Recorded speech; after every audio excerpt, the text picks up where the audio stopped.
Friends, আজ তোমাদের সাথে শেয়ার করছি খেজুরি গুড় দিয়ে বানানো পায়েস।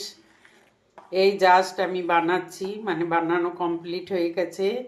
গ্যাস বন্ধ করে গুড়টা দিলাম যাতে দুধটা কেটে না যায়।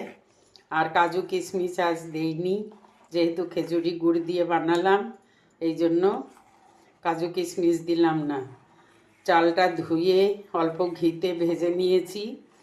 দুধ ফুটে উঠেছে, পরে চাল দিয়ে দিয়েছি, 1 চিমটি নুন দিয়েছি।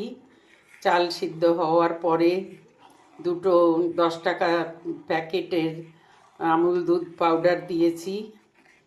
আর আমুল গোল্ড লিকুইড দুধ দিয়ে বানালাম, ওই জন্য ওটাতে ক্ষীর ক্ষীর হয় ভালো। আর গুড় দিয়েছি প্রায় 200-র মতো। জানি না মিষ্টি কতটা কি হয়েছে, যা হয়েছে তাতেই খাওয়া হবে, কারণ বেশি মিষ্টি দিলাম না। দেখো কি সুন্দর কালারটা এসেছে। শীতের শেষ, তাই বানালাম খেজুরি গুড় দিয়ে। তোমরাও নিশ্চয়ই সারা শীতে অনেকেই পিঠে পায়েস বানিয়ে খেয়েছো, ফেসবুকেও দিয়েছো দেখেছি।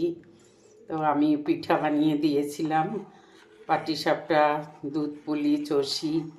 আর আজকে আবার এই পায়েস বানালাম, তোমাদের সাথে শেয়ার করলাম। ওকে, থ্যাঙ্কস।